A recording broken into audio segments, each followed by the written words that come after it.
Essential everyday cranberry juice, $9.99. Almond breeze, almond milk, $17.99. The Colgate toothpaste, $6.99. Almond hammer deodorant, $8.99. Pearl milk pancake mix, $11.99. Shop smart, shop value mart. Tell them in Spanish. Sea listo y haga sus compras aquí en Value Mart.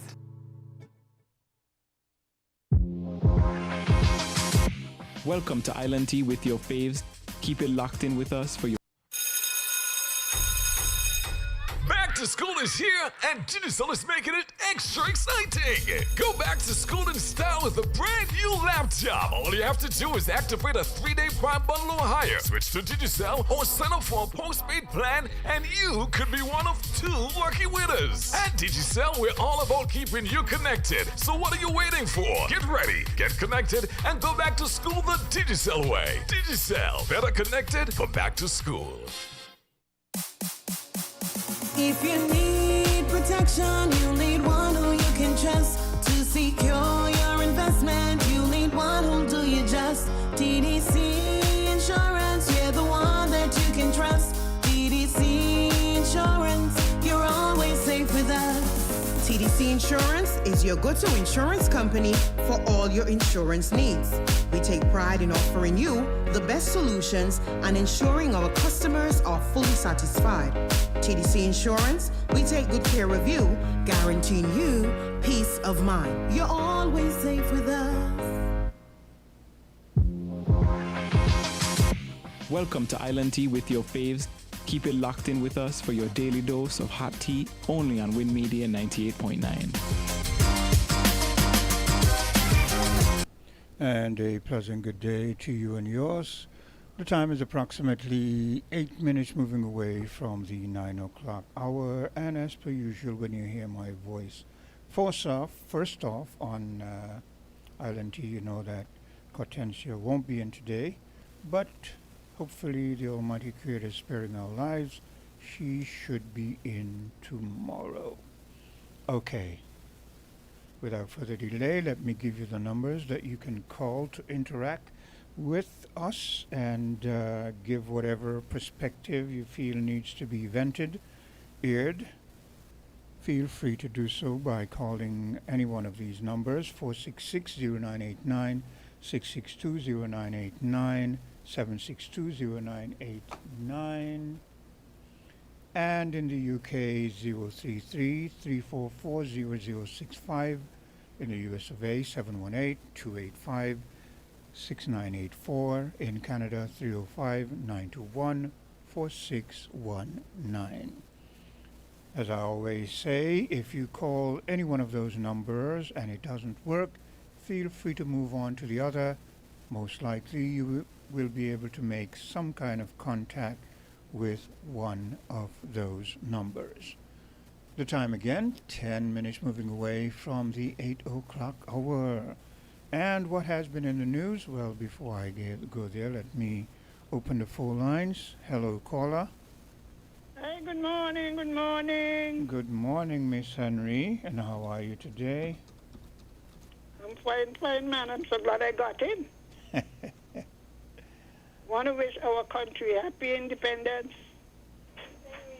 Good morning. And all of the residents and the citizens at home and abroad, happy anniversary. Okay.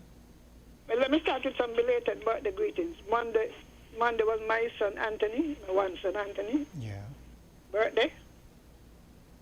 Yes. Happy birthday, Tony, still. I mean, loves you. Okay. He has a wife and a grandchild to please. So, you know, little boy. Now, this morning I got up, and I was meditating. I was listening to some scripture. I have a Bible reader. Yes. And I was listening and they were playing 2 Kings. And 1st and 2 Kings. And it was talking about the effect of the leaders on the people. Now, if you are familiar with the Bible, and I'm encouraging people to read the Bible, you can't analyze what you don't read, what you don't know. And so, some of them serve God, but what you found that each generation gave us idolatry, robes and everything. All that leaders here. Worship the sun, worship the stars and everything. And time to time, God sent them into captivity. And, I kept thinking, I said, when we start running into all this trouble, a school student get murdered, then we have this last thing about the missiles, and they're trying to associate the person who killed the young man with St. Kitts. I mean, on every hand we're being battered.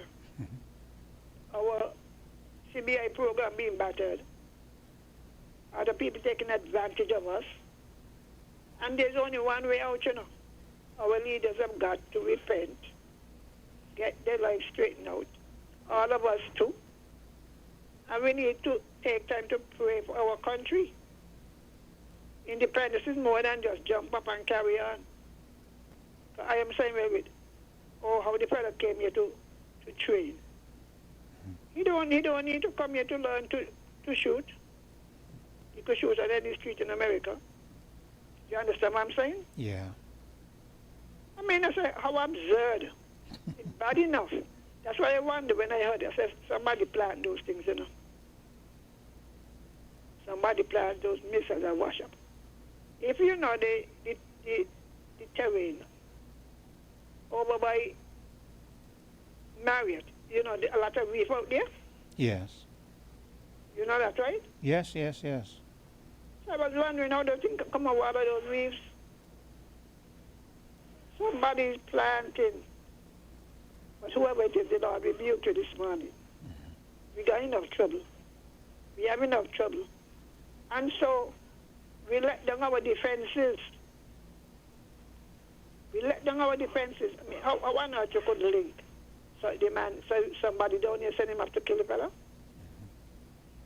So I am encouraging all of us, cry out to God for our country. Cry out to God.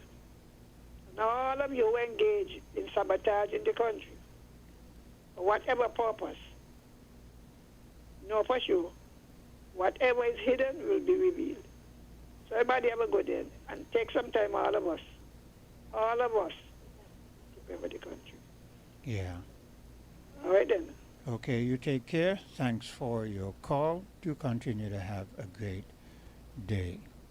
Yes, and like I was saying, what's happening around the world? Well, you heard it there.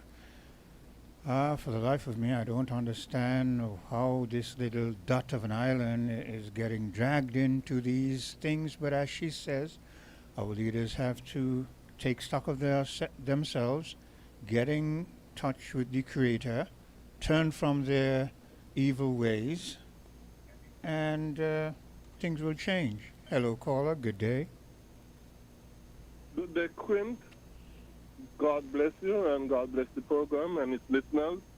Greetings once more in Jesus Christ's name, the only Savior of sinners from the sins and from hell, and the second person of the eternal Trinity. Now, first of all, I would like to say I thank Jesus Christ for sparing us thus far from hurricanes and storms and all other natural disasters. Some time ago I was listening to a program and he said the seas around here, the Atlantic and Caribbean seas, they are in the 80s. And when they're in the 80s, that makes conditions where it is a factor for having storms and hurricanes, and I think maybe on the strong side too. But so far, because of the dry air and that sort of stuff and other stuff, we haven't been getting the hurricanes that we may have been getting otherwise if there wasn't there. So I thank Jesus Christ for sparing us of them all. Now, secondly, excuse me, I would like to say that the last time when I was on, I said only by the Bible we can justify the existence of right and wrong. And Cleo came on and said, well, we have a conscience. So we we don't need the Bible to justify the existence of right and wrong. We don't need the Bible to know of right and wrong because we have a conscience. But she still went into the Bible and said, the reason why we know we have a conscience is because the Bible said God created us in his image and likeness.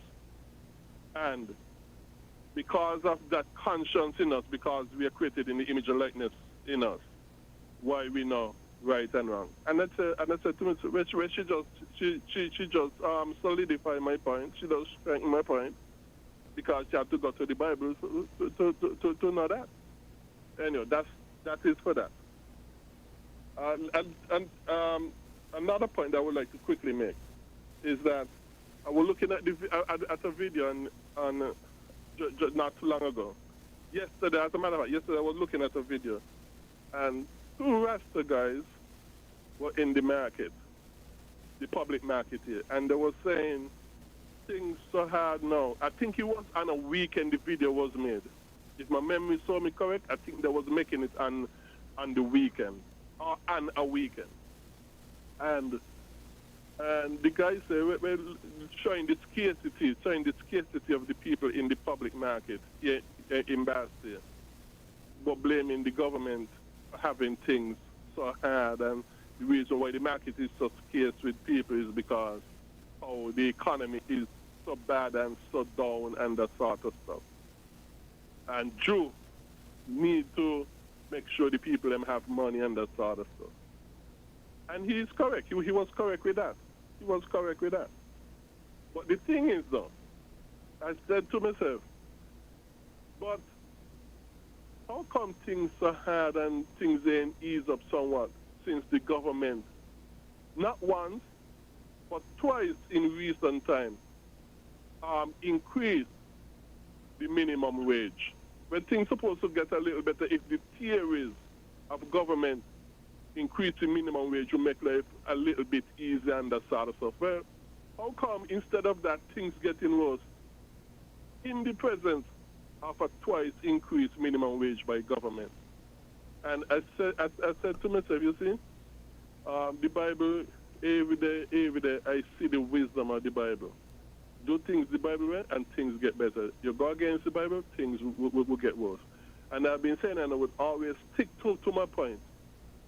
Because it ain't just me, it's what the Bible says. Indirectly.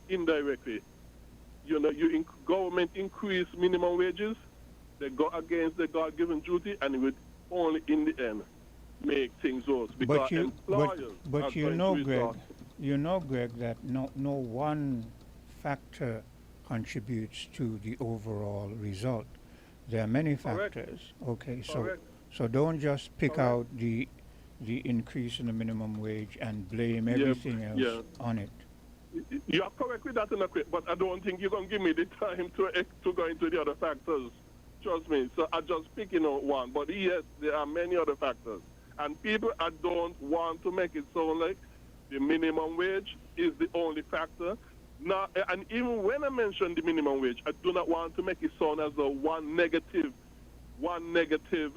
result of increasing the minimum wage is the only factor either. There are a lot of other factors, but trust me, I won't have the time on this call to go into all of them. So I have to be picky and choosy. Well, what you can do, call out now the factors and that sort of stuff. What you can do, as you're well aware, is you can break up what you have to say into different pieces. And exactly. Yes, I would have to do that. And not even one program is good enough for that, Queen. That would take several programs. And I have done so in the past in naming out the other factors as well. Yeah. Like increased taxes, keeping taxes high, government regulations and all those sort of stuff. They too play a negative factor.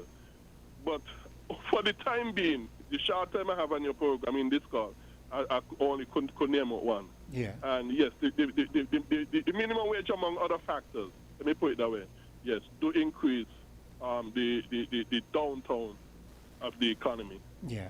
The Bible only has the answers. Thank you, Quinn. Appreciate your time. Okay, and let me go back to the phone lines. Hello, caller. Yes, hello, good morning. Good morning, Quinn. Good morning to the listeners home and abroad. How are you doing today? I'm fine, thank you. And you? Yeah, pretty good. The theme and the topic of the day for me is independence. And I'm happy that Miss Henry can chime in this morning. And I don't know if she was the first caller, but Yes, her she was. contributions were solid. And I'm going to come right behind her. Independence is the theme of the day. We are heading into 42nd independence of the Federation of St. Kitts and Nevis. Happy Heroes Day yesterday to all the 5 heroes that's there. And even though we have 5 politicians that has heroes, you know, when I look at that picture yesterday, they're standing tall and they have all made their contributions, and we are thankful for that. But our little small space, our society, doesn't just have politicians only. And our independence is coming up, and as we can see for the past few weeks, the main issue on the table, the hot table, has been our lands. And a lot of people that come out here, everybody got their own agenda, and the history is the part that I'll be always listening to, especially from the elders. And when they bring that history, I consider myself to be a young person. And so people like me, us the young people, should take stock. We should listen where the history is coming from. And as a small federation, we should try to craft the future going forward. And in terms of our lands, every one of us know that we've been through the struggle for our lands. And I'm going to point to all those personnel who was in the parliament that rushed through that SSC law and tried to rush it and jam it down our throats. There was an uprising called the Buckley's Uprising. Me personally, I don't even quite remember hearing about that in school. So that part of history, us who would uprise, who would try to stand up for equal rights and justice, there is the authorities.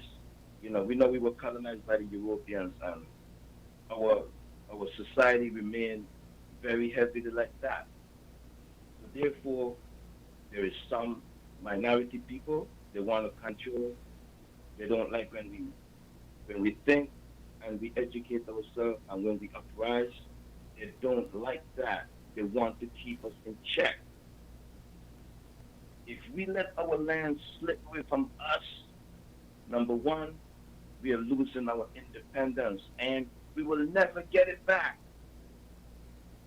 So those who is in authority, who is so hell-bent and taking our lands away from us in whichever fashion they're doing it, I don't agree to that. My main concern is when the lands change ownership from the indigenous people to these wealthy, rich foreigners. Because when the disputes arise, legal disputes arise, we cannot battle them. So as of now, the question isn't so much whether it will go to rich foreigners, That is a part of it, but it's also who those foreigners are. These foreigners, when you look at their history, and it's a bit startling that these individuals, we are always seeing something pop up in their history where they're either coming from being incarcerated, coming from some kind of character that is not worthy of, the average individual. We saw that individual who was associated with this movie business, and then we heard about him being a prisoner, coming from prison, and now we're hearing of another one coming from prison and being held in one country pending being sent to another country and all. Why is it that these are the individuals that our leaders are aligning themselves with? We've seen what the one from Nevis has brought to us, and what has almost happened, where he tried to pull us up in the U.S. into a court thing that would, besmirch the character of our leaders. and now you want to bring others with that kind of nefarious character, and then they're libertarians, and we know what they want. And then look at it. A guy comes down here, alleged, and next thing you know, someone gets killed in the U.S., and you're hearing our little name caught up in it, and they're saying, well, you know, he went down. But you want to bring a zone into our country where people can come exempt from our laws. What you think is going to happen? The federal government rushed and went in because they had the authority to grant customs and security, you know, relinquish that. They were the ones who could do that, and they rushed in to do that. So you're going to give a zone to some people of nefarious character who want to be libertarian, and next thing you know, what will they bring into our country? And if they bring things into our country and then they start disseminating it to people, and we have negative connotations, what? Yes, Quinn, I'm in agreement with all that you have just said. And the politicians of the day, they got us dumbed down, and they want to keep us dumbed down, and they want to keep us in a certain situation. Let me get real tough right now. Quinn, there's a new situation brewing right now with this SSD law, especially after I heard a Timothy Harris clip yesterday. This is not about no Timothy Harris, because on another program, I called out Timothy Harris in terms of standing up, because I didn't see him anywhere until yesterday on a clip. And it's already done been 5 weeks or something like that when this law was passed August 11th. What I took from that clip is this. He's saying, but we already done tried to figure this out before, that when that bill was tabled in the federal house, it should have been actually tabled on the Nevis side. And it's coming off of the heels of some comments from the Prime Minister. And this morning, I'm going to call out the Prime Minister this morning. The Prime Minister need not be led by the Premier. We have two islands, which is the Federation of St. Kitts and Nevis, and the Prime Minister needs to start acting like he is the leader of these two islands. We need to really be real here. I did speak to at one point. I just don't understand. I did at one point say, if the federal parliament is smart and savvy, they would absolute their hands from this instance.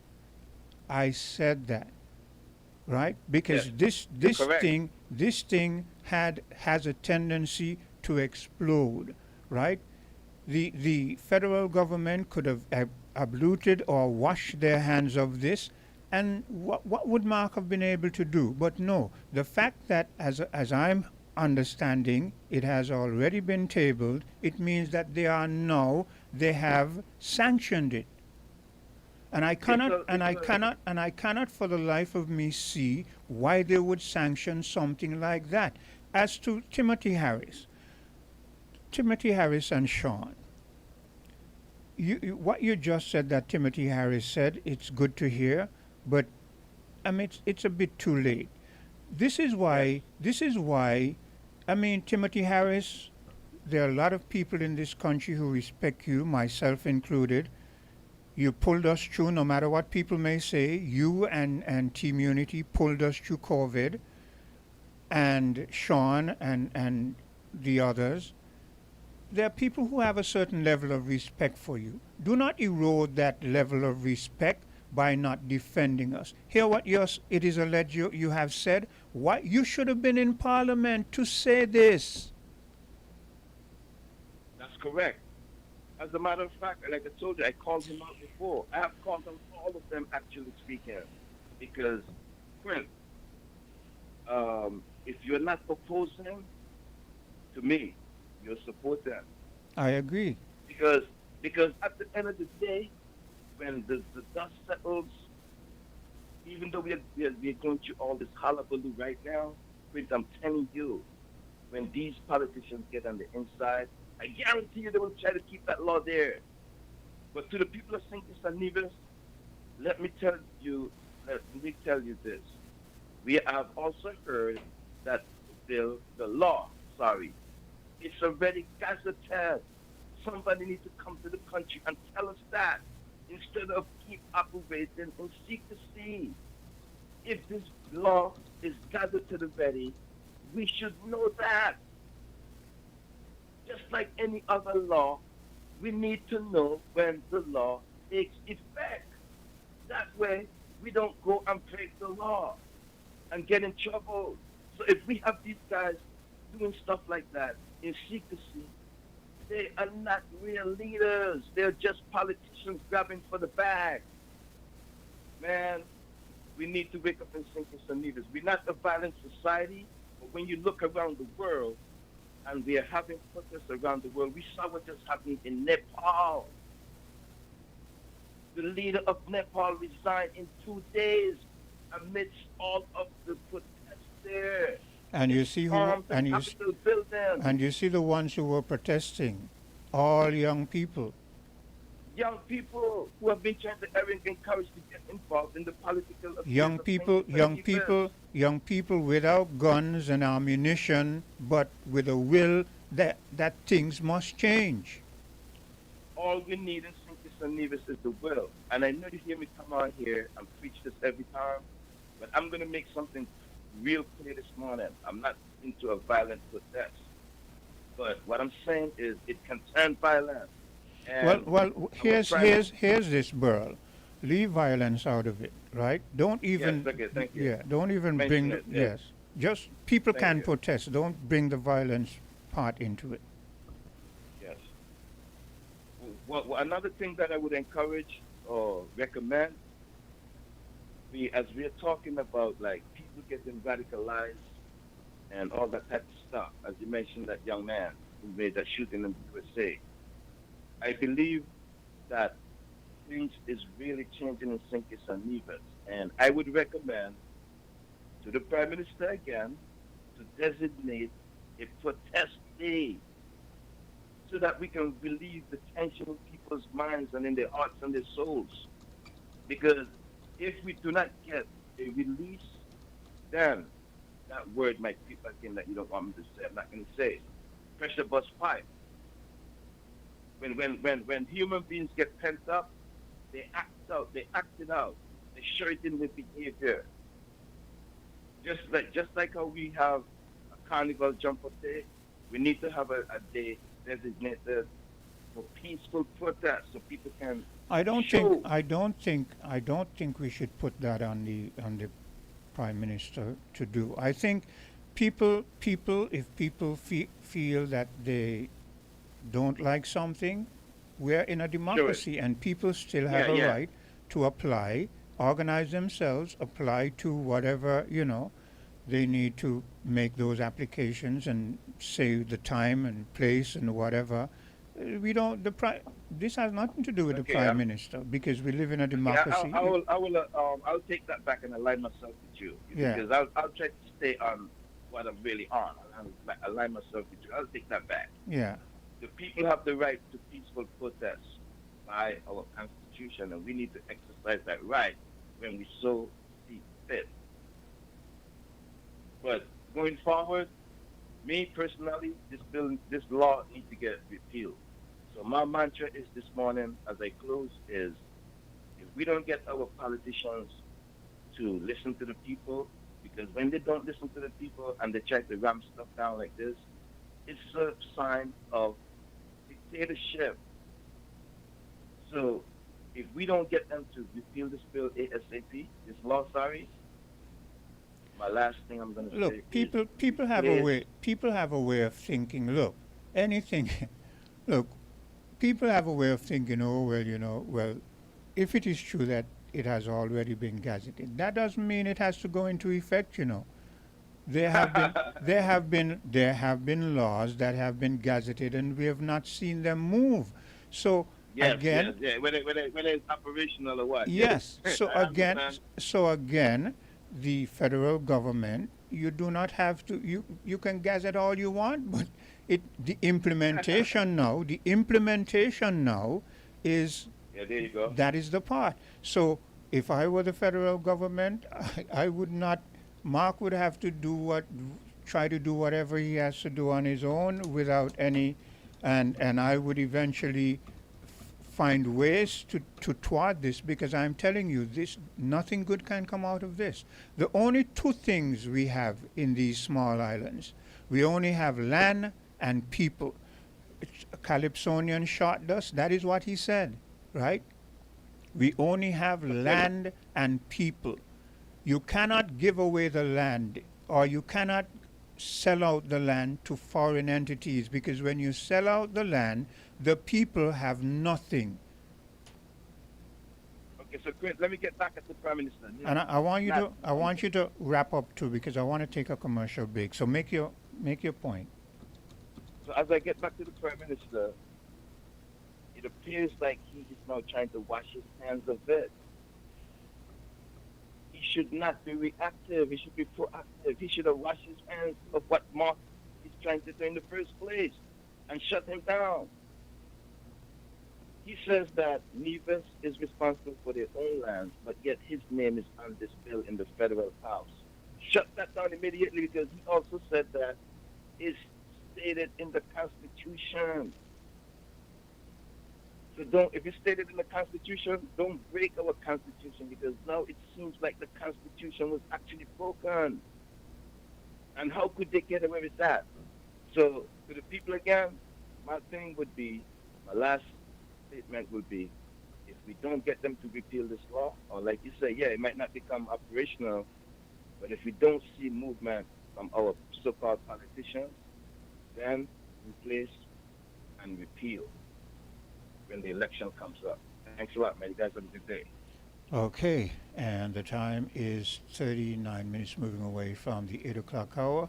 I'll take a bit of a commercial break. From the moment I've started this morning, the phones have been going crazy. WINN is 98.9. 98.9 is Win FM.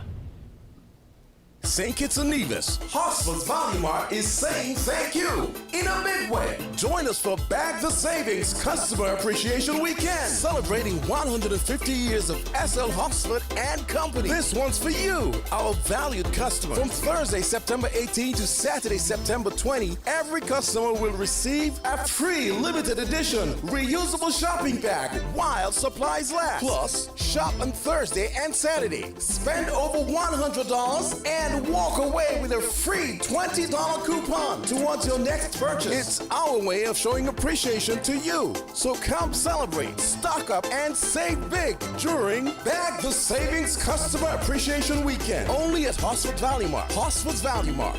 Bag the savings, bag the value. Shop smart. Shop Value Mart, where price matters most.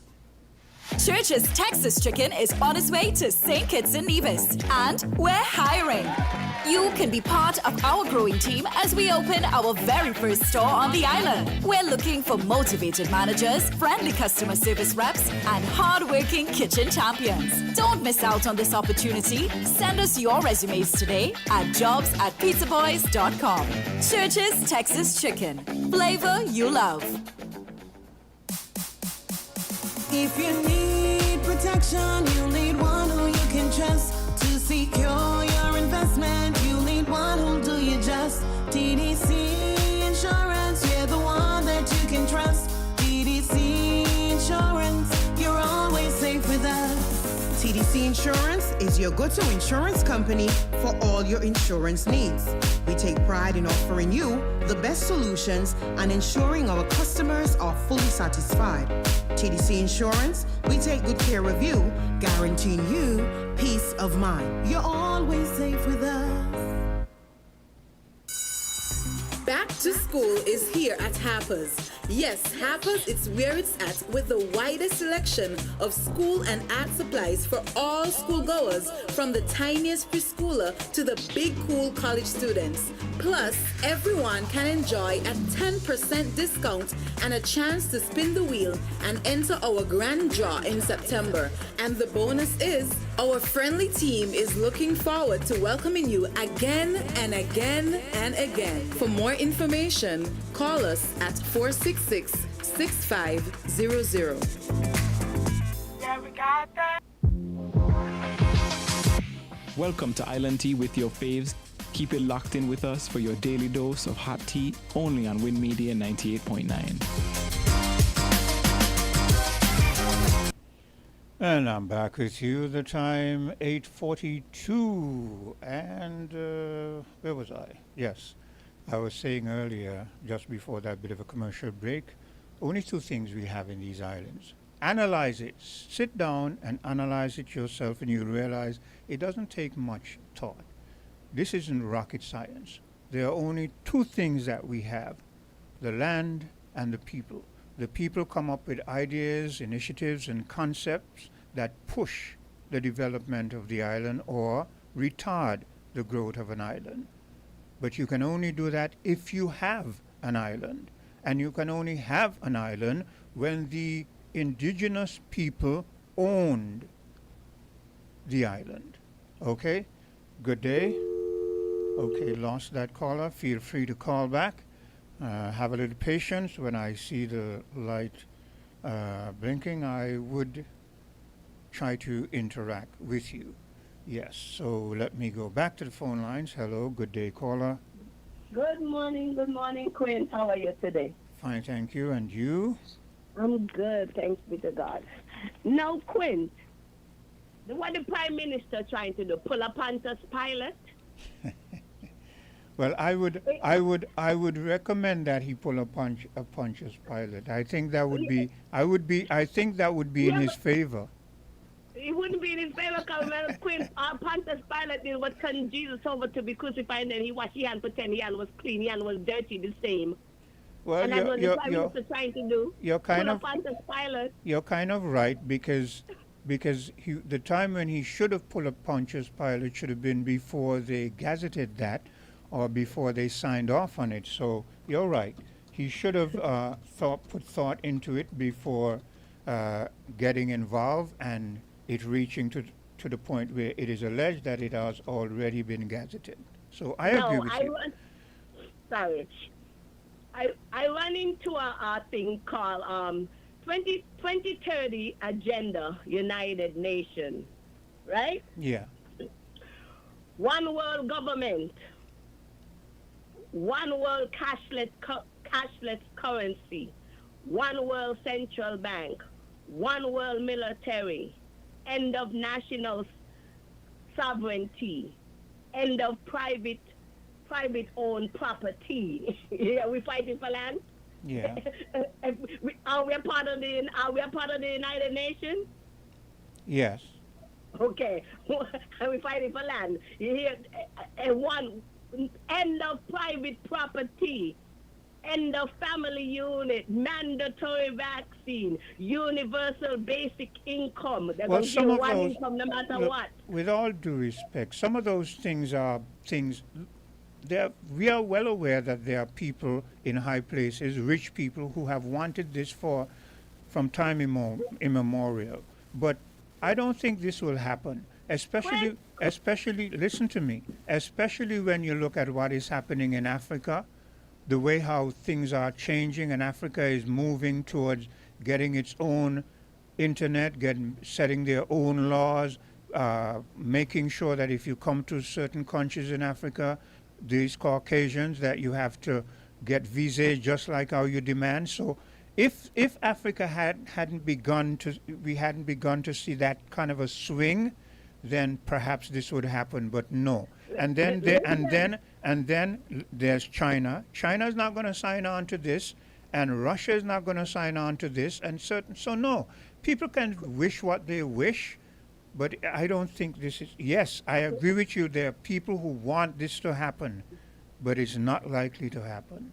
microchip tracking, world social credit system, thousands of SC towers, end of private transportation. Listen, I saw a video, right? I saw a video with in St. Kitts where they do, and I guess it was a commercial advertising for the new system where you could just put in your stuff and you go to the airport. And I watched the video, right? The video started with some pom-pom girls in red. Okay. And after the pom-pom girls, you see nothing but foreigners showing you how they easily go through and what's not. And at the end, towards the end of the video, what piqued my interest was one of the white ladies. She pointed to her hand, the chip in her hand. Look, miss, we may think a lot of these things where you see happening here, we join on to these things and we think that it's, it's easy. But a system they're setting up. Caller, yes, I know. I'm not saying, I said before, and let me reiterate, there are people in high places of that 1% of the filthy rich. That is what they want. Because it's not about the masses of the people. It's about a minority. It's about a minority having control. But what I'm saying is, people are awakening up. Now, that commercial that you spoke about, it shows again how our people are so gullible. I mean, you're telling me that you're going to be showing your people ads where you're showing them chips in hand and you want to walk them down that path?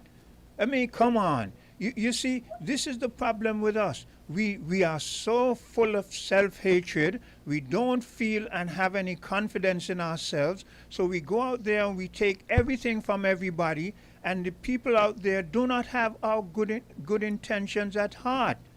And what the thing is, the feed you tell you, life is going to be easier. If anything easy come with a price, you got to pay for it.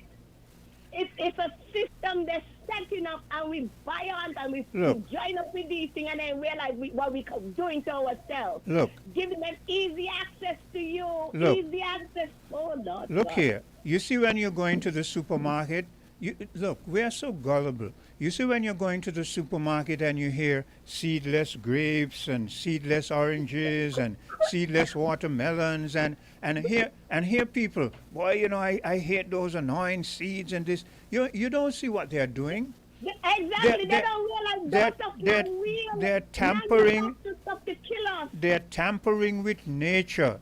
You understand? Exactly. Nature made things. Why did the Creator make a tree with seeds in it so that you see when a hurricane comes, hurricanes have negative, but do you know hurricanes also have positive?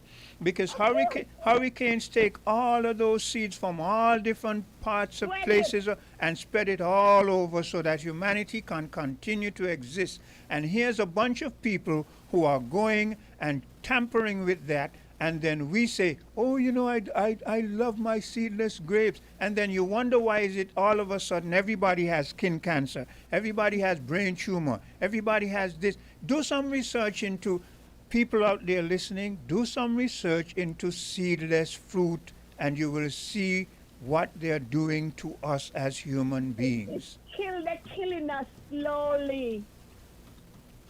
Nothing but manufactured product stuff they're going along. That's why the other day my mind reflect on the Bible, and what God talk about, this tree, That tree, You see this thing, knowledge, it's good, but it's also bad because it's the knowledge these idiots have what they're taking and they're going in a lab and they manufacture these things and they don't care how much of us they wipe out, That's the sad thing.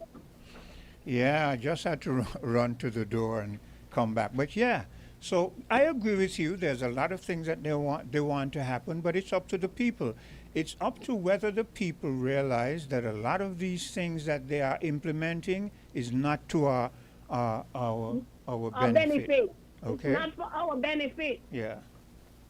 But I'll call back, Quinn. Okay, I'll take a bit of a commercial break and I'll be right back. We're different. We're 98.9. 98.9. Win FM.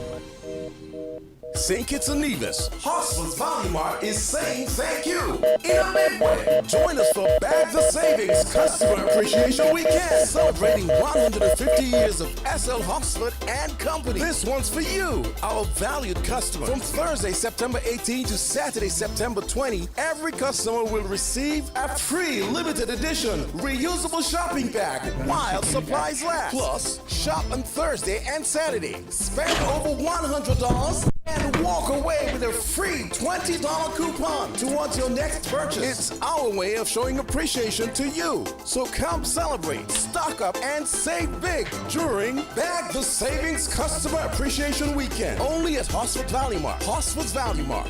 Bag the savings, bag the value. Shop Value Mart, where price matters most. Back to school is here at Harper's. Yes, Harper's, it's where it's at with the widest selection of school and art supplies for all schoolgoers, from the tiniest preschooler to the big cool college students. Plus, everyone can enjoy a 10% discount and a chance to spin the wheel and enter our grand draw in September. And the bonus is, our friendly team is looking forward to welcoming you again and again and again. For more information, call us at 466-6500. Yeah, we got that. Welcome to Island Tea with your faves. Keep it locked in with us for your daily dose of hot tea, only on Win Media 98.9.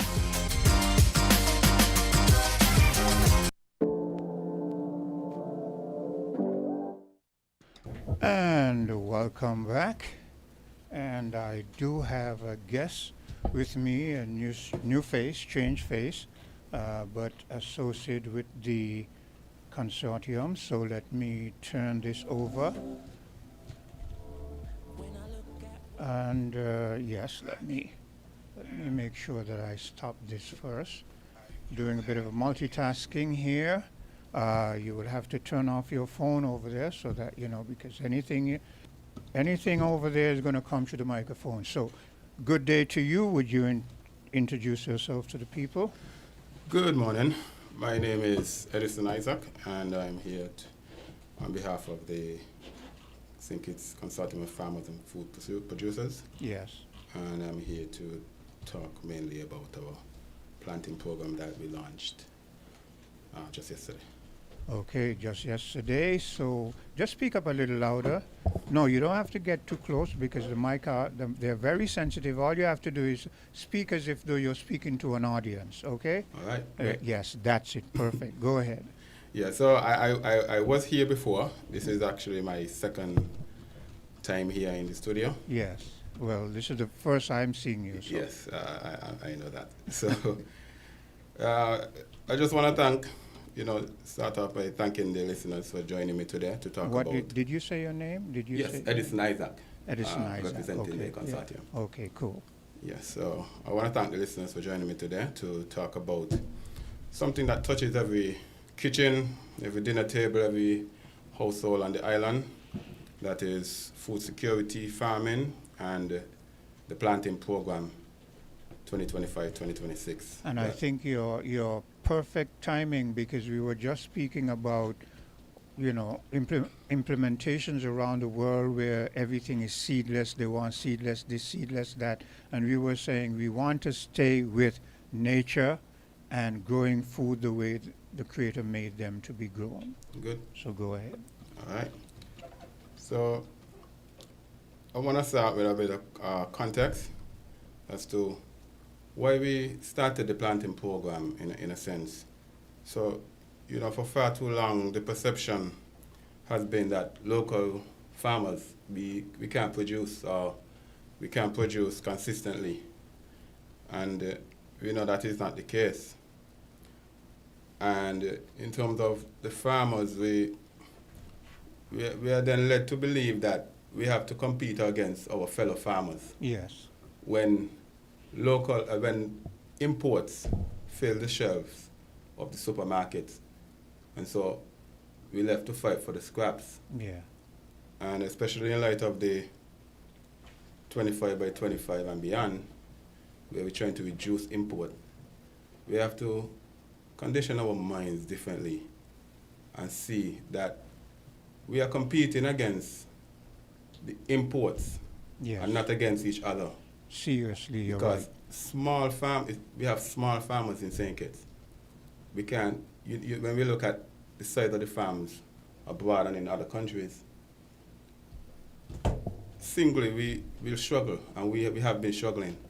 And we recognize as an organization that it's only if we come together we can really compete and bring about the change that we need to see in the country, right? In addition to that, we looked at some of the things that affects farmers and farming, and one of those things is access to financing. Yeah. And we see where the banks are looking for reliable data and so forth. And this program seeks to work towards that, providing that data that we need so that farmers can access funding. But let me ask you this, because that's a good initiative, but don't you think that, and I've said this before, don't you think that farmers, as you've been saying, uniting and getting together, don't you think that you all need to start moving and pushing the powers that be or the government to make sure that you farmers start owning land as opposed to, just squatting and then people feel they can just move you from here to there? Because if, for instance, hypothetical, 10 people, 10 farmers get together, push the system where you can acquire land, you perhaps can start by leasing, but leasing with the objective to own in the long run. Would this not be good when you go to a bank now that you're not, when they ask, well, how do you do your farming? Do you own the land? You're not saying, we're presently squatting there, You can now say, well, we have X amount of acres of land. So what do you think about pushing towards that initiative? So that's one of the challenges we continue to face in terms of land ownership, and we continue to lobby for that. As it relates to, the coming together, I would say it's more than just coming together to push against something, but I would take it a step further. For me, it's about coming together around something. Yes, I agree. And we see the planting program as something that we can galvanize around and push towards something, because what you find is the narrative tend to be that we're waiting for the government. Yes. And along that nature. Mm-hmm. And we need to change that perception. Yes. We need to come together and do what we can as a farming community to help ourselves. But I propose, and also push. I agree with you, but I propose that part of your coming together will be to push the government to give you what you need so that your planting project can... So that is correct. Yes. So we are coming together to help ourselves and to push. Yes, whereas we're not just coming together to just push. And I like that coming together, because when you come together and you push, the system now find itself backed against a wall, because this isn't just one individual now.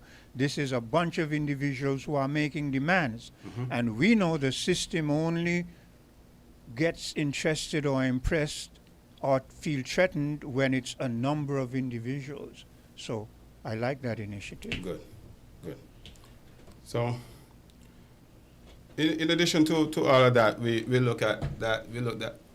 see that the buyers, they want certainty. Yes. Right? And the program provides that forecast for reliable products, yes. Right? And so the program is a holistic approach. Yes. To really push for something meaningful, and really get us to where we need to be. It's a stepping stone. Yeah. It's a lot we have to accomplish, and this is the start towards it, right? And let me interject here. I know you're a farmer, you're not political, but I'm gonna interject this. I have this here because of the prior discussion, and it was a recent bill. The recent bill was the Special Sustainability Zone Authorization Bill. Now, if the government were to come and say that they want a special sustainability zone authorization bill, but it would be a bill that would be cast for farmers to be designated lands, we wouldn't be having any problems, you know. You understand? But we're hearing special sustainability zone authorization bill, and we don't know who these well, we've heard some of the names, and it's nefarious, but we don't know what they will bring. It is most likely, because we hear they're libertarians, that they're going to bring their own everything. So I'm saying this is where ventures like what you're pushing, what the farmers cooperative is pushing, and see now a precedence has been set, because the government says it wants to move down sustainability zone areas. So now start pushing the government to give the farmers zones specifically for agriculture. I agree. Yeah. So, and on the talk of sustainability, we need to move forward with our local farmers and produce, because that's how we keep everything circulating within our I saw you came up and you have some fruits out there on the table. Yeah, papayas. Very, very healthy. You know what I'm saying? Very healthy in so many different ways. And this is where we want to go. So this is why we feel good when we see you as farmers, and you're not a old person. You're, from my perspective, looking at you, you're a young individual, and I've seen other young individuals come in here representing, you know, the farmers initiative. So yeah, this is what we need. We need to see young people who are pushing towards sustainable food production. So I want to highlight some of our achievements so far. We started back in 2023, where we had 22 farmers committed to the program, and then we had about 6 who were able to start. Because, you know, there are challenges, and we're not saying they're not challenges and everything is perfect, but we work to overcome them, and that's what it's all about. So our targeted crops really are peppers, cabbage, honeydew, cantaloupe, carrot, and onion. And the first planting program, we saw that we were able to produce over 26,000 pounds of peppers, 4,000 pounds of cabbage, around 3,000 pounds of honeydew, close to 7,000 pounds of cantaloupe, and that's over a 6-month period. Okay. And when we look at it, we were able to generate over 100,000 in income. Wow, amongst that's 16 farmers in the country, you know. Yeah. And that's money that is circulated amongst, yes. you know. And when you make those kind of statements, for the life of me, I can't understand why the system does not push this kind of initiative. Because, as you said, here's finances that circulates in our economy, helps our GDP. You understand? I mean, come on, this isn't rocket science. And I'm speaking, when I say that, I'm speaking to the federal parliamentarians. You understand? These are the initiatives that you should be pushing. Go ahead. Yes. So, what we find, though, is due to the climate change and so on, we've been facing challenges with the carrot and onion for the last maybe three years or so. Yeah. And we're not able to produce anything significant. However, we're still going at it. Yeah. And it's a challenge that we really need to try to overcome. If we have to adjust our seasons. And that brings up another aspect, and the aspect is water. It seems as if though no longer can farmers depend on seasonal rain as it used to be.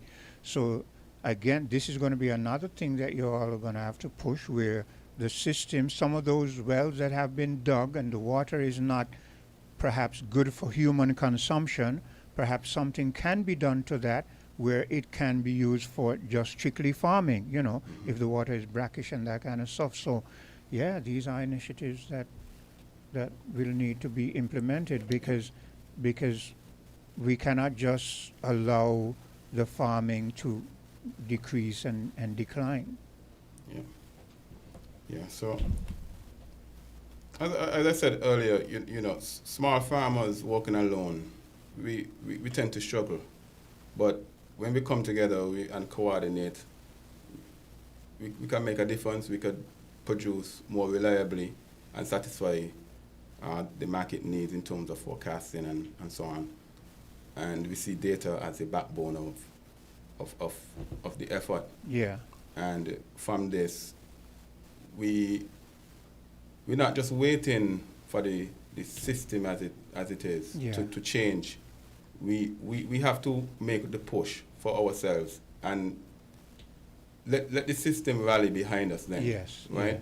Yes, yeah. As opposed to the direct approach, a more or less indirect approach. We're doing what we can, and we want the public to be a part of it. And so we may not even need to ask the public, because the public love the local produce, you know. Oh, you mean? Definitely. So if you can't get your local Popeye, you're gonna have a problem. Yeah, yeah. Right? I've consistently, and you have consistently heard the public complain about when we go to the supermarkets and we buy these imported things and we put them on the table compared to what you grow here, and exactly, and you know the complaints. Yes, and talking about that, when after the 2023 program, the first program, and we saw the success, we thought, well, finally we done it. Yeah. And so I would say we got a little complacent. What we didn't realize is these institutions, the method to how the supermarkets and so forth go about procuring their produce, it's something that they've been doing for years, decades. And so we thought that doing something like this would be an automatic switch. Yeah. But we realize, and that's what this thing is about. Yes. We realize that we have to work at it more. Yeah, make plans so that it to be fits more into. direct. Yeah. Yes. Because it's easy for the supermarkets to click. Yeah. And then in 3 weeks, the produce is here. Yeah. And so, to change all of the thinking, but that comes have down to do some work. That comes down to consistency, that the supermarkets are going to want, but that brings up another problem, because you might be trying your best, but because of climate change, that has an effect on your consistency. So and it's a partnership, right? Because as we see, supply chains get disrupted all the time as well. Yeah. Even importing, they get disrupted. So it's a balance and it's a partnership, and we're hoping that once being able to provide this sort of data would welcome them on board, they would feel more comfortable to do business with local farmers as a group, and that's what it's all about. So what we learned from the last programs is we needed to make some improvements, and so we have now clear sowing schedules. We're doing a centralized marketing system, and we're not just, because we realize that we need to do some work as well and not just wait for the work to be done. And so we'll be reaching out to the supermarkets and the other business, the private sector, engaging them, letting them know what we are doing, and solicit their support so that when the produce comes, you know, they could factor it into how they go about their business, and support the local farmers and build a stronger economy. And in addition to that, we're looking to do some forecasting on our website, and that is skcfarmers.com, as well as on our Facebook page. So when you say forecasting, you mean giving a projection as to when fruits might be available? Yes. And that kind of stuff? So currently, well, I'll give you our targets that we have as a guide. Yeah. So we're looking to do 200 trays of peppers monthly. This is monthly target. 80 trays of cabbage, 50 trays of cantaloupe, 50 trays of honeydew. And carrot and onion is seasonal. They have to catch it when it's right, and it's a small window around October, November. Okay. So once the condition is right and the elders in the group give the signal, yeah, we will be pushing those out and hope that we really capture the best for this season. Mm-hmm. And so right now, our current projections, we exceeded what the targets are. Mm-hmm. And the targets was really geared towards a 25 by 25 reduction in imports as of the 2023. Yeah. So it's data driven. It's not something that we just pull from the sky. Yeah. So we saw if we planted 200 trays of 250 round there trays of peppers, we should be able to reduce the imports by 25%. So let me ask you this, because I'm not sure if I get it, but so it seems to me that you, the farmers, are pushing your own 25 by 25 initiative. Well, I've said this much. The 25 by 25 is a farmer initiative. Okay, okay. Right? The government, as it may, are the facilitators. Oh, okay. But if the farmers don't push, then then how can we achieve it? You're right. You're right.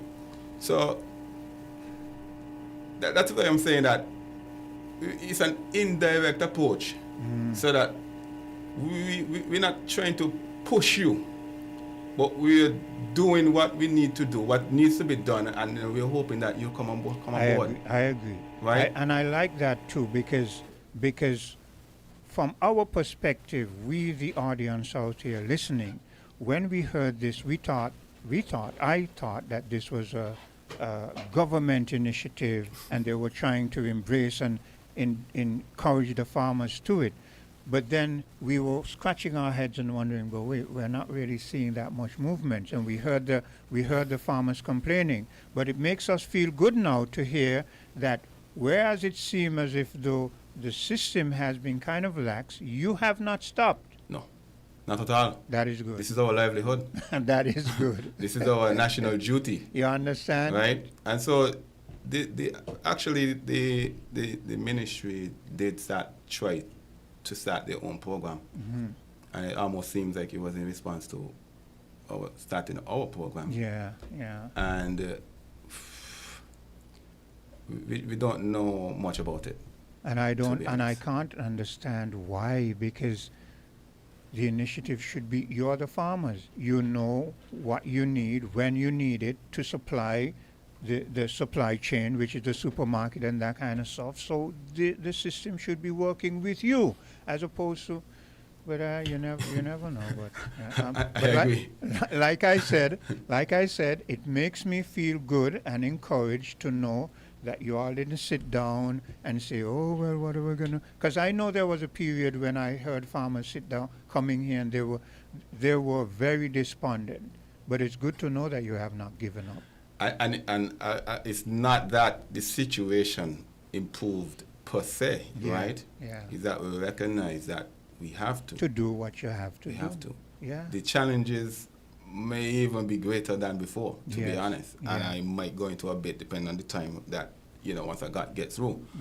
But we have to do. You have another 15 minutes. So what we're looking at in terms of what we have projected is around 20,000 pounds of peppers and cabbage that expected to arrive around late November into December. Yeah. And so we're hoping that with these projections, the supermarkets could factor us in. Yeah, yeah. Order a little bit less, because we recognize as well that we can't force them. Yeah, yeah, that's true. But if we have the locals asking for our produce, then they need to get our produce. Yeah. And that is why we're trying to bring the public on board. But you see, there's another side to it, because the suppliers, the supermarkets, they have to meet the demand. Yes. And if, for instance, the farmers aren't consistent, it would put them in a hole. We understand that. So they're forced to import. But when the farmers pull up here and there, especially when you can give projections, exactly, that they can work with that. Yes, reliable data. Yes. Right? And so it's not a situation where we're just saying, well, we project and that's that. We're going to be following through everything. Yeah. So whereas we have a targeted projection, we are having an actual projection that what we actually planted Yes. and what we are actually looking to harvest and when. Yes. So, and these will be forecasted. So you might get 20,000 pounds this month, Yeah. and then next month it might be 40,000 pounds. Yes. And so the projection would be able to guide anyone. Yeah. Right? And in addition to that, we want to offer some incentives towards the private sector and so forth that support the program. Yeah. Especially on our website, we want to say where we can get our food, where you could buy local. So it can be an incentive for the different institution and organization to come on board, knowing that they're going to have some added viewing, added visibility on our site that, well, such and such supermarkets have our produce. All of that is part of your projection plan. Part of our marketing plan and strategy to welcome them. As you said, we can't force them. But if we could offer something to you that, even trade, right? You can benefit from supporting us. From my experience, the businesses that deal especially in food produce and so forth, as long as the farmers can do what you're endeavoring to do and can give them a time period that says, well, okay, within this period you're going to get this, and if you can do this, let's say this year, next year, it will encourage them, because then they would know, okay, these farmers are consistent now. Yes. So they would know within this period, you know what, we're not going to import so much cabbage, we're not going to import so much tomatoes, we're not going to import so much onions. So yeah, I like what you. And it's a data-driven approach. Yeah. As a lot of times we talk about consistency, and we just put it isolate it as if it means that producing the same thing all year round. And we're not saying that we can produce all year round, but we are saying that if we can show you what we are producing and when, then you can support here, reduce the imports around the time when the farmers here are most productive. Yeah, that's the way to and go. Still meet the way. That's the way to go. And it's the same in any other country. They don't produce all year round. So, and our seeds, we have seasons when the hotel sector is blooming, and so it fits the need into gonna that. go up. Yeah. And when it's not in season, it's gonna go down. So it's not consistently producing 100,000 pounds a month. Yeah. It's meeting the target, and the data that we collect here and everything, it's gonna go towards that, So I want to touch a little bit more on why it matters, right? Yes. And it's about transforming the minds of not our farmers and the private sector as it is. And we really have to understand that we are really competing against imports, and we need to stop thinking about competing against each other based on what's left, right? Because there's a lot of talks about agro-processing, and they're right, and export, and they're right. But the situation is we don't produce more than we consume. The issue is that when our produce is ready, imports are on the shelves. Yes, yeah. And what's coming in is sometimes twice as much as what we produce. Yeah. So why we need to export when we can't even feed here? Yeah, you're right. Right? So it's just a... But all of this comes from analysis, and this is why your data. is important. Yes. Good. Yes. And we want to push our produce through the marketing unit at the ministry, and we're asking for the support in that as well. Yeah. Because we really that is where the data is recorded, right? And we need the data. As it is, individuals might do whatever little. Yeah. But that data is not captured in the national data. Yeah. And we're really looking for that data so that when we look at the records, we can see what we actually produce. It's difficult to get that from one here going here, one going there. Yes, yeah, you're right. Right? And let me say this. I've been very hard on the Minister of Agriculture, and I have my reason for doing so. But hearing you sitting down there and listening to you and listening to the fact that you're not sitting and waiting, you're pushing your own initiative. I think the Minister of Agriculture, this is an opportune time for him to jump on board and be a part of assisting, because you're showing that you have the will, and we know where there's a will, there'll be a way. Exactly. So all he has to do, and him and his ministry, is to help to facilitate that will. Good. Yeah. And with or without, we will make it. Well, I'm seeing. We have to. I'm seeing and hearing it. So, I mean, you decide whether you want to be a part of. That's it. Yeah. Real transformation. We have a caller. Hello, caller. Good morning, Quint, you and your guest. Good day. Yes, what I'm hearing here is very heartwarming. Yes, very heartwarming. Practical approach to agriculture. Yes. That, gives us at least some hope, some optimism. Yeah.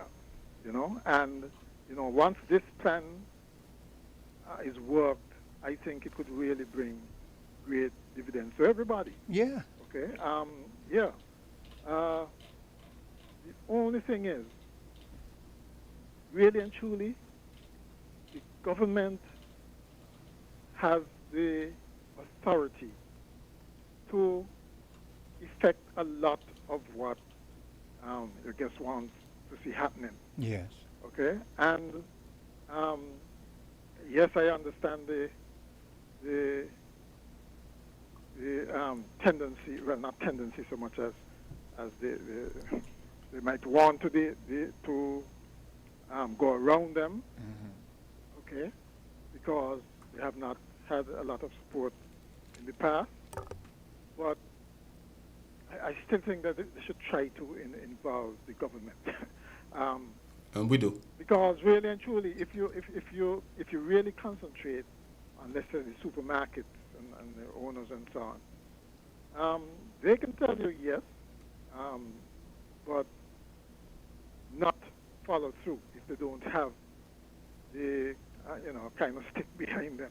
Okay, and I don't think like consortium has the kind of authority that, let's say, the government has.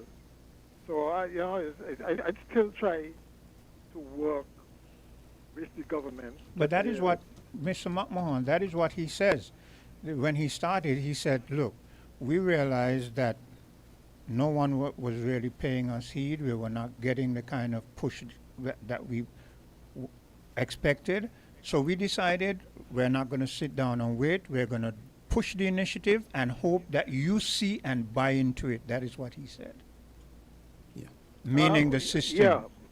Yeah. Well, yes, but that sounds like a process. That sounds like something that is going to happen over time, as opposed to treating it with some sense of urgency. There's something that can happen right now, something that can bring benefit to the farmers, the consumers, right now. But they're doing it from their perspective. They're doing it. But as he said, we can't. What can they wring the system's hand, and the system has to buy into it also.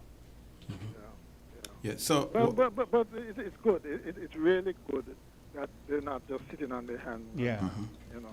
And just lamenting the lack of support, but they're actually doing something about it. Yeah. Really and truly, farmers should be farming, doing more farming and less marketing. Yeah. Ideally, right? But it's unfortunate that they have to almost show the government the way. Yeah. That really should not have had to happen. Yeah. But it's really good to hear what the plan is. Yeah. It sounds very workable, and let's hope that it comes to fruition and they get the results they want. Okay. So, in quick response to you, Mr. McMahon, we can ask, but we can't force, and so we have asked. We sent correspondence to the ministry already, asking for their support And, as a partnership, because we realize that partnership, from day one we say that we're looking at partnership, right? And so that remains up to today. And as part of this program, they're essential in it, really, but we can't force them. And so we reach out to them and we let them know, well, we're looking for your support as per usual, as we did once ago. And so we're just waiting for you to respond to us, really. But, as we wait, we just can't wait, you know? Yeah. So Is there cost attached to this marketing, this initiative? No, farmers are, such as myself, we're doing the work. Doing it on their own. Yeah. We're doing the work. Which is a little bit of a distraction, but I guess. Yeah, but we have to. You have to do what you have to do. Yeah, we have to. So, yeah, okay. Yes, thanks for the call. We appreciate that. So I realize we're getting close to time. So Don't rush yourself, man. Go ahead. Okay. Well, what I want to do really is to, we want to ask the general public to be a part of the journey with us. Follow us on Facebook and on the website, as I said. The website is www.skcfarmers.com, and you'll see projections there shortly. The Facebook is Facebook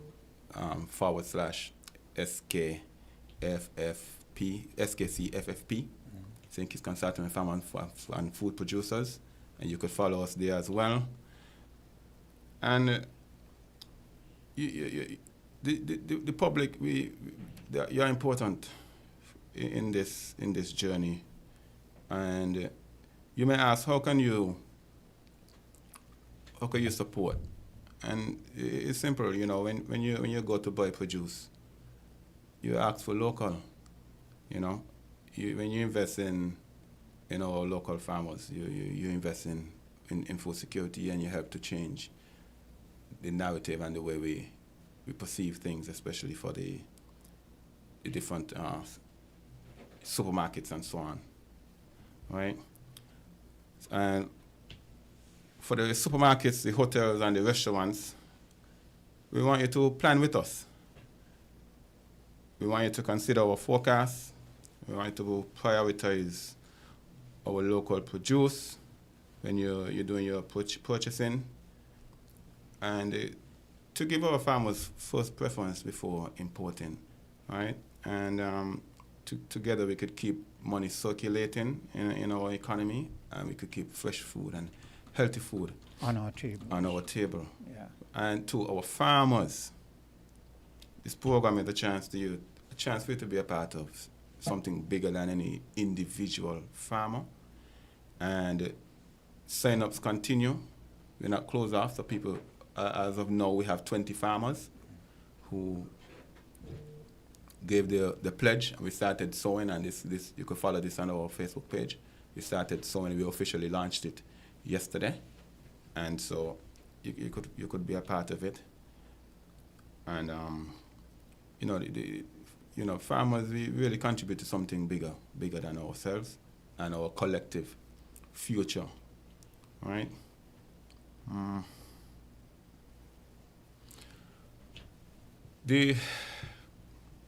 see we right on time, but I don't know. Well, you can do your wrap up. Okay, so that was technically my wrap up. So I wanted to get that out before we run out of time. Yeah. What I can do now is, if we have another 2 minutes. Yeah, go ahead. Is we could talk a bit about the challenges, because we realize it's not smooth sailing, I would know that. It's not.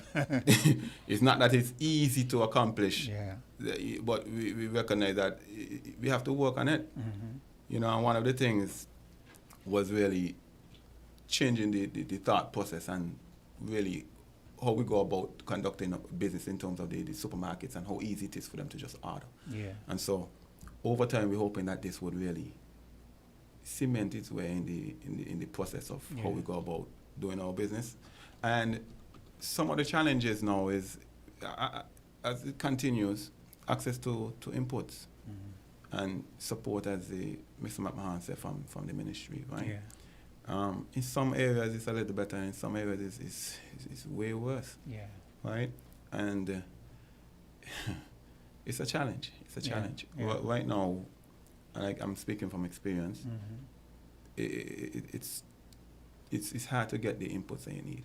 Yeah. Especially in terms Well, of pesticides. I'm sure if the minister isn't listening, someone associated with his ministry would be hearing, and I would hope that they would reach out and try to assist, and not continue to be stubborn. Let's meet each other halfway, because the initiative, the overall thing is that if we're going to come back again to that sustainability, if we're going to sustain our existence, we have to do so with food. I agree. Okay. And so you find what's happening right now is we're forced to take an alternative route, and one of that is purchasing from another supplier, non-government, right? And the cost is actually more than double, right? Yeah. And their supply is limited as well. It's not, they don't carry as much as the ministry used to carry. Yeah. But you find right now everything is out of stock. The essentials, you go and you buy something this week and you hope that, well, maybe the next week or two when I put in another crop, I could come back and get more, and then say, well, we're done, and then you have to wait months, even a year. Yeah, this is where the system needs to step up. Yeah. Yeah. And so we're not painting it as if it's a bed of roses, right? And that we don't have the challenges, but we know we have to overcome them. Yeah, have to. And while we can't force, we can ask. We could do what we can. There's a saying, the road to success is filled with impediments, but those impediments must be overcome. Yeah.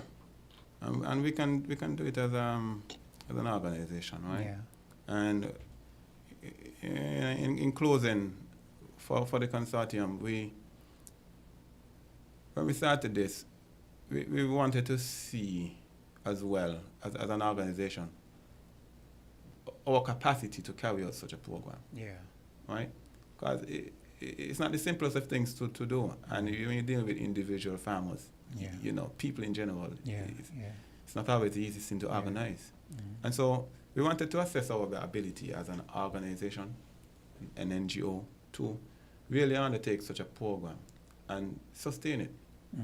And so up to this day, I would say that so far we have been successful, and the transformation has started. Yeah. And we'll continue to work, do what we can. Well, we're going to wish you the best, because we are the consumers, and we know that we need healthy foods to consume. Yep. And we know that you are capable of producing that kind of a healthy food. With the support and the resources. Yes. We can. Yes. We can. Yeah. Right? So we just want to thank the listeners again. And food security is it requires all of us. It's not just the farmers, it's not just the ministry.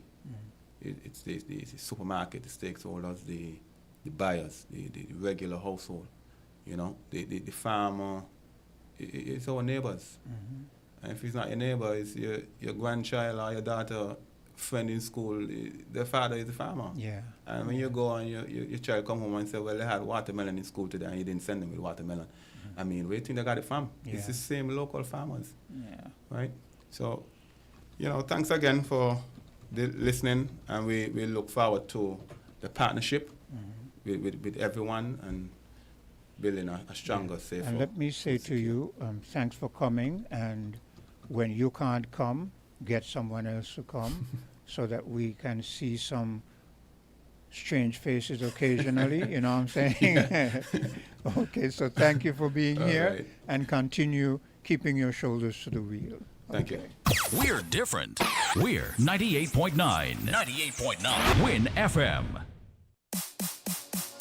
If you need protection, you need one who you can trust to secure your investment. You need one who'll do you just. TDC Insurance, you're the one that you can trust. TDC Insurance, you're always safe with us. TDC TDC Insurance is your go-to insurance company for all your insurance needs. We take pride in offering you the best solutions and ensuring our customers are fully satisfied. TDC Insurance, we take good care of you, guaranteeing you peace of mind. You're always safe with us.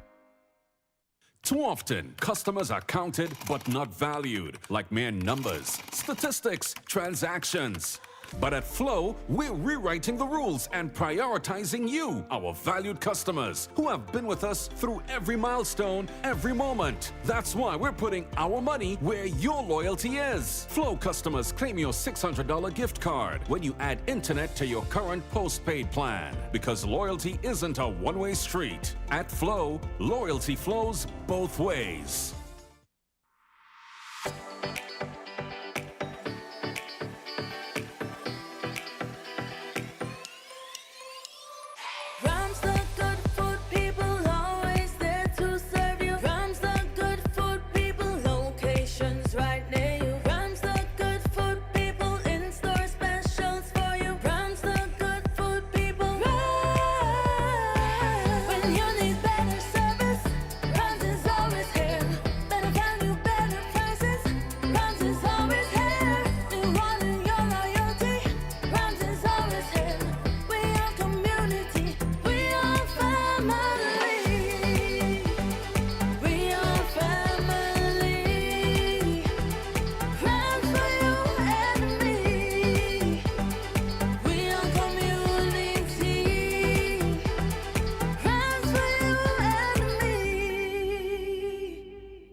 My apologies there, having a bit of a conversation, and that sort of a jumped ahead of me, but anyway, you know how it is when you're juggling and multitasking and all that kind of stuff. So let me see if I can get myself back on track.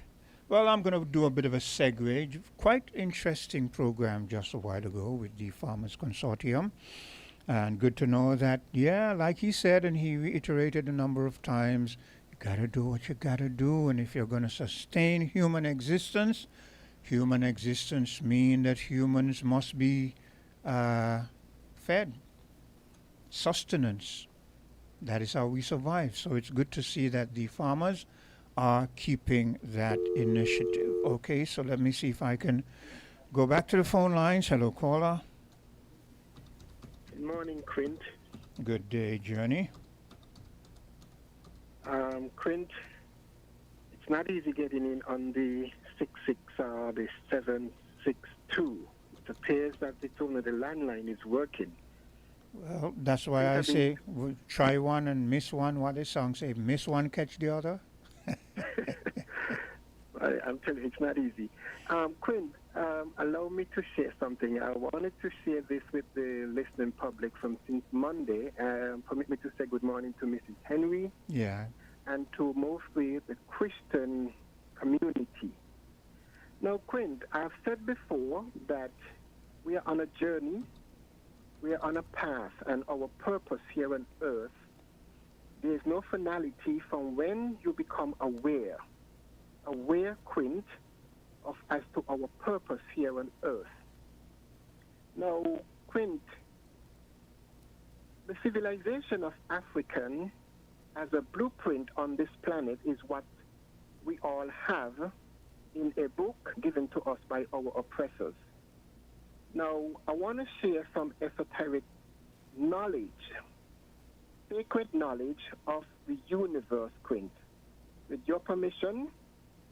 Now, Quint, follow me on this. The story of the universe is consciousness. Consciousness being oneness. Consciousness split into two, divine feminine, divine masculine, polarities of source, light being fully aware, no ego, no fear, no body. They existed in unity, consciousness, pure oneness, no judgment, no shame, no illusion. But oneness has a limit, Quint. You can't evolve if everything is the same. You cannot choose if there is nothing to choose between. So the soul said, let me experience contrast. Let me descend, let me forget. Enter the tree of knowledge of good and evil, not a literal chequint, a symbol of duality activation. To eat the fruit was to say, I am ready to experience all of it, light, dark, pain, pleasure. Let me walk through the illusion so I can return with wisdom. The serpent, not the devil. It was Kundalini DNA, the coded awakening buried deep inside of us, Quint. Religion demonized the snake because it threatened control. You mentioned this word this morning, Quint, control. Religion demonized the snake because it threatened control. Because once you activate that inner knowing, you don't need a gatekeeper between you and the universe, what we refer to as God, Quint. So when Eve ate the fruit, she didn't doom the world. She awakened it. She saw herself. She became aware. Ego entered. Separation began. And the fall, it wasn't punishment, Quint. It was a dimensional descent. Spirit entered form, consciousness became flesh. And earth became the classroom for remembering. That's why we forget when we were born, because if we remembered everything, we wouldn't grow, we wouldn't search, we wouldn't transform. And that's the whole point, Quint. We are here not to be perfect. We are here to experience, to rise, to return, not because we were broken, but because we were chosen. Quint, now I said we are on a journey and there is no finality. The system that we have and what we were given in a book, these people have tampered with sacred knowledge. And in order for them to control us, they gave us fear in a book. This is for Gregory, Mrs. Henry, and all the Christian community who have believed. Because, Quint, the universe does not care whether we do this or that. But how the universe know whether we do this or that? What is omnipresent, Quint, is earth, air, water, fire, and the SUN, night and day. It's a pulse that vibrates all acts on this planet Earth that relates back to the source, the energy, the spirit, whatever they choose to call it. Because, Quentin, our African linguistic, our ancestors in antiquity never referred to this deity that the Europeans gave us called God. So in order for them to control us, Quint, they have to give us fear, false evidence appearing real. Quint, I would like to share more as I go because this is my awakening. And there is no finality of this wisdom. I learn and unlearn and relearn. And the more I learn I need to learn. I am calling on my brothers and sisters, Quint, especially those in the Christian community, to wake up from the misery. Because once you recognize the mystery, you burn the misery. Now, I think you said something, someone earlier this morning about this New World Order. Yeah. The now king, when he was Prince Charles, he gave a speech at the Economic Forum in Europe, where he spoke about one global order to marshal the private sector. And Quint, now they might have pulled that speech off the internet. But when you listen to what he said then, before he became king, this is what they are gearing to, because they want to maintain. They know their time is up in a Quint. This is reciprocity right now. What is happening on the continent of Africa it's a global awakening for Africans who were enslaved, indoctrinated, colonized for the past 400 years. COVID itself was a lesson for us, Quint. Now, I'm not going to go back to, look at us, Quint. Look at us. The sister from Connery that calls in, Mrs. Henry Gregg, we are just regurgitating European vomit. We need to move away from it, Quint, because the wisdom of our ancestors who built pyramids, which is a mystery to the world today.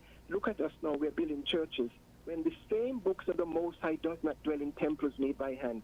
Here we are every day, Gregory, Mrs. Henry, and I mean no disrespect to these people, Quint, but look at us regurgitating European vomit.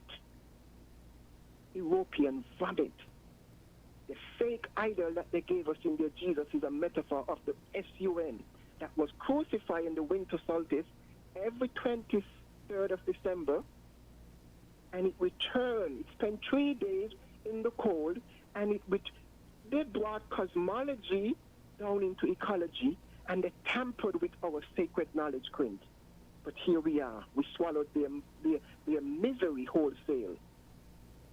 Quint, I'll leave it there, and I'll try to get in on voices again, Quint. Thanks for hearing me. Okay, and thanks for your input.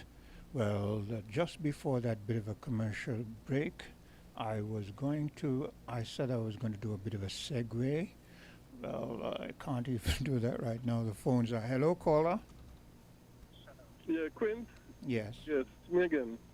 Yes, well, as the Bible says, all who do not speak according to the scripture, there is no light in them, and Johnny speak contrary to the scripture, so there is no light in him. I would really like to continue that point, but I have other things to say. So maybe in another call, God's spare life, health, strength, and everything, I will again address what Johnny have said. Again, God's spare life. But let me go on to some other points that I really wanted to speak about, even before Johnny came on. When I speak about libertarianism, Miss Henry has more than once said, libertarian is about doing as you feel like and them sort of stuff. And the last time she said it, and when I called her, I said, Miss Henry doesn't really know what libertarianism is all about. Well, Greg,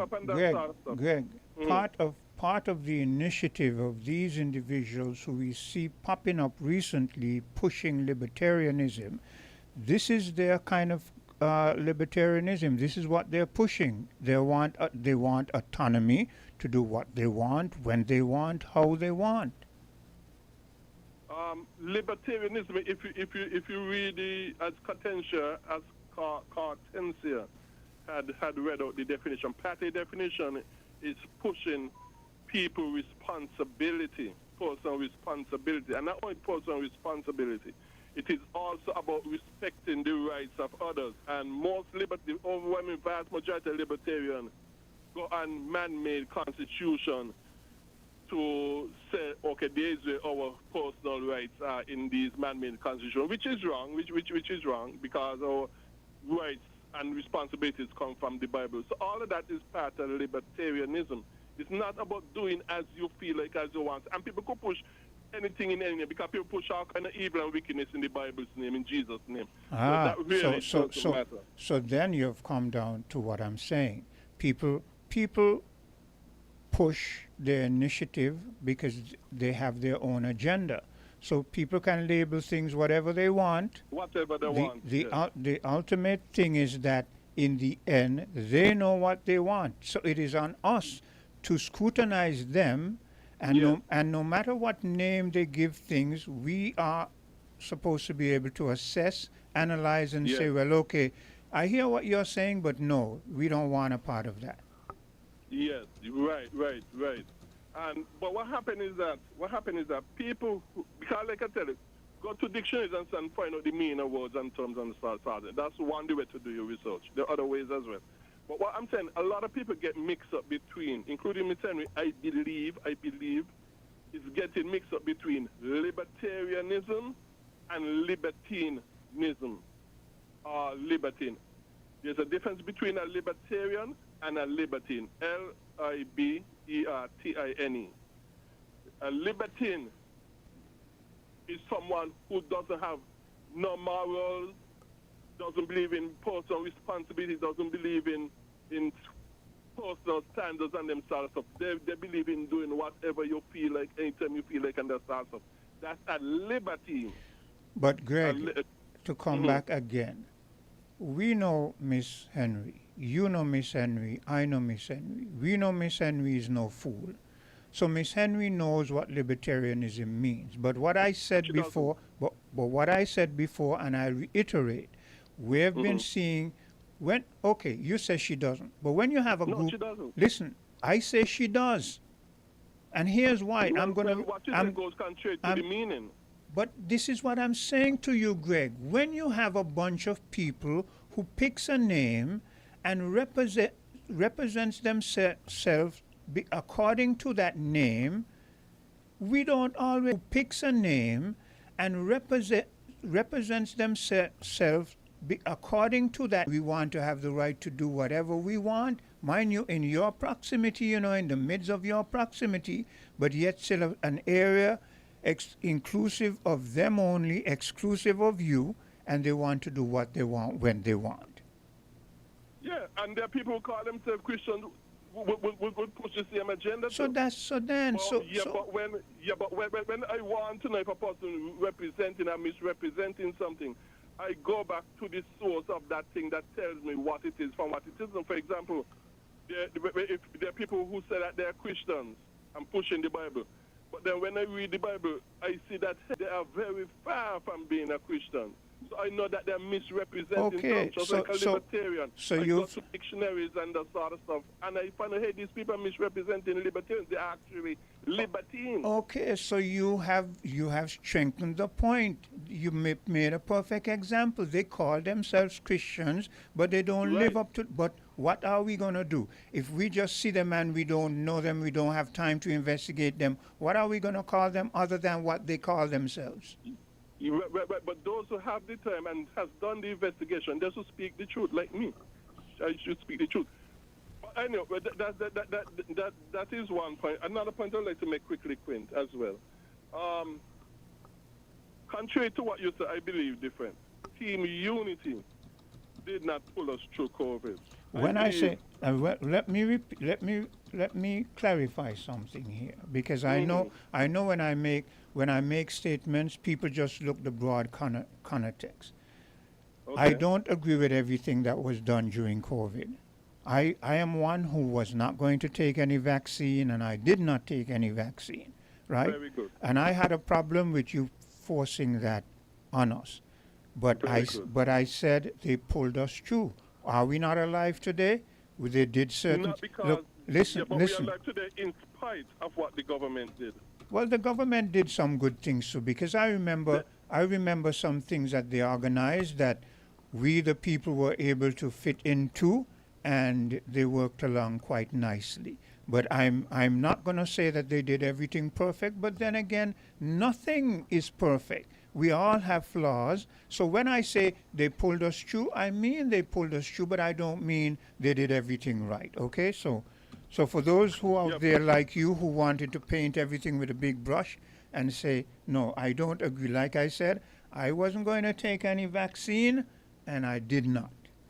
And I had a problem with that part. Right. For these reasons, I believe that the government, Team Unity, and then just like the vast majority of the governments around the world, so they ain't just them alone. Because of their governmental intervention, they made the COVID situation to be a lot worse than it would have been if they did not intervene or kept themselves out of it and just let the private sector deal with it. And there are reasons why I said that. I disagree with you on that. So the private sector, so the private sector was going to stipulate, well, how you're going to, for instance, when we jump on the buses and we had to be staggered, and the private sector is going to decide when you're going to have quarantine and what did they call it?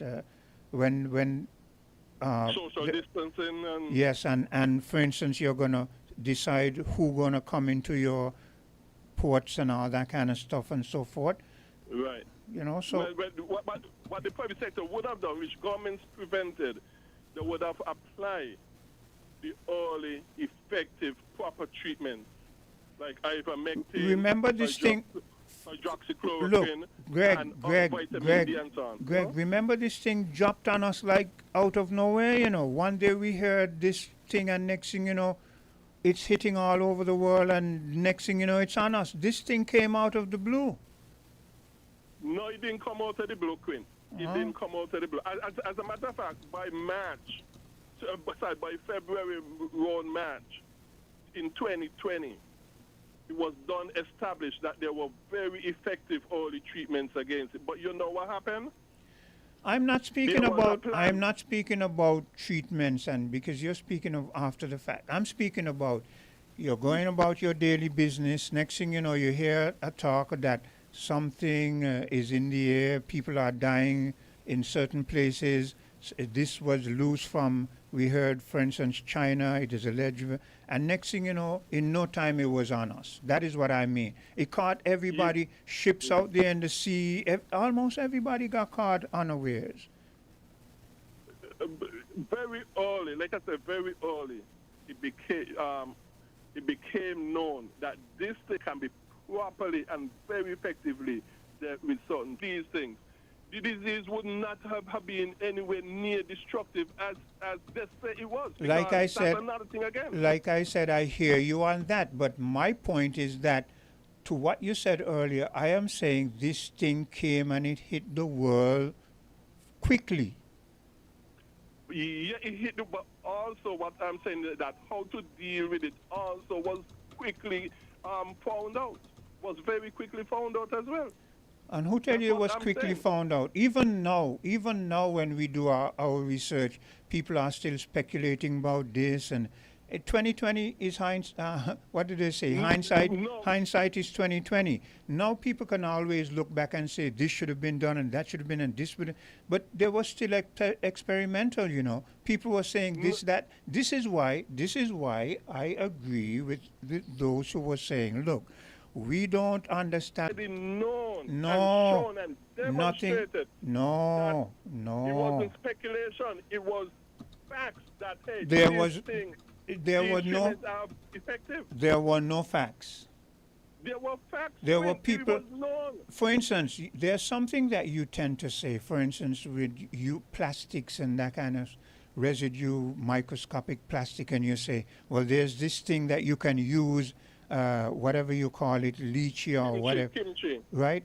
But when this thing come, how are you going to get that one? How, in what quantity are you going to get it to make sure you disseminate it to people? So what I'm saying, yes, people can always say this is the cure for that, but what quantity? How do you know the amount that you would need? People can always come and say this, and then you grasp it and you say, well, lychee is the cure for that. I am sure that lychee or whatever you call it isn't the cure for it. It might be one of the things that could alleviate it depending on a human's anatomy. Remember, all of our anatomies are not the same. So whereas someone will come and say, this is the perfect thing, you will find it works for X amount of thousands of people, and then for X amount of thousands of people, you have a problem because people have allergies. So I am saying there were no facts. There were people coming up with all kind of, what do they call it, snake oil things, and trying to make money and running to all kind of conclusions and so forth and so forth. So I disagree with you that there were facts. Yeah. When it comes to kimchi, study have shown the amount to eat and that sort of stuff to help take care of it. Likewise, all in, like I say, in 2020, it was shown by doctors and studies and that sort of stuff. Hey, vitamin D, hydroxychloroquine, Greg, ivermectin, and that sort of stuff. You see that statement? Shown in studies that they do work. You see that statement that you just made? Sometimes you make some statements and you know it in yourself they're not true, you know. If you, for instance, if you say rice is the cure for something, right? How much rice are they going to tell me is going to cure? So this is something that you have to eat, digest, and it works. So you're telling me that they had the amount that a person could use to cure something that can't be true. But it is there. It is studied. There's a study telling you all these things. But I am saying the studies, a lot of it is farcical. So but you don't know anything about the study, Quinn. I don't have to know about the study. People, okay. listen. People say, old people say, common sense is very uncommon these days. I am saying that if something comes up and you're going to tell me it's going to be a food that I'm going to eat, you cannot come to a conclusion as to the amount that someone will have to eat to cure them. You cannot. Why not, Quinn? Why not? Why not? Greg, that is stupidity. So you're telling me, why okay, is it lychee. stupidity, Quinn? Listen, Greg. What is lychee? What is this thing? Explain it to me. What is it? What you mean Kimchi or whatever? Yes. It is a fermented food. It is a fermented food that is used, I think, in South Korea and other Yes, places, and you can get it over Amazon. It can be ordered from off of Amazon. Yes, it is a fermented food. It is a fermented. I Right. think it has cabbage or whatever. I don't remember all the ingredients. I Okay. don't think I read anything. I read about it. Okay, so you. This, a study has been done, and it has shown to. It cannot. break down It cannot the show any. microplastic. It cannot show anything. It is nonsense. You cannot get a food. So the study is nonsense? Yes, Quinn? it is nonsense. Okay, okay. If they come to the conclusion that they have a dosage of the amount that you're gonna eat, and find a cure, it is nonsense. And any scientific person would tell you, because for you to have but the it's amount. done in a science, but it's so printed in a science literature. You think, look, this is why I don't accept everything that I read. I love to read, but I don't. And this is where sometimes.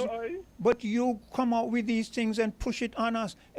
So you're gonna bring any nutritionist. Bring any nutritionist of any value and let them sit down in front of an audience and say, well, this cabbage or whatever it is fermented, everybody gonna use 2 pounds of it and it's gonna come to a cure. It's nonsense.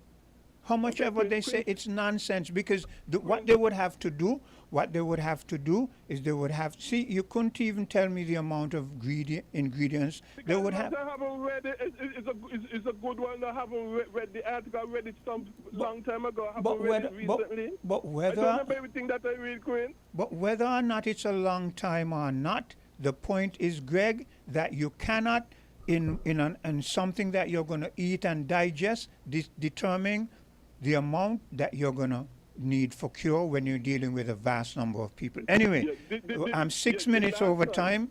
I'm 6 minutes over time, so I'm going to have to cut abruptly. This is something you can bring back up and we can discuss it. But the last time I mentioned it. Greg, I have to go. Greg, Follow the South 98.9.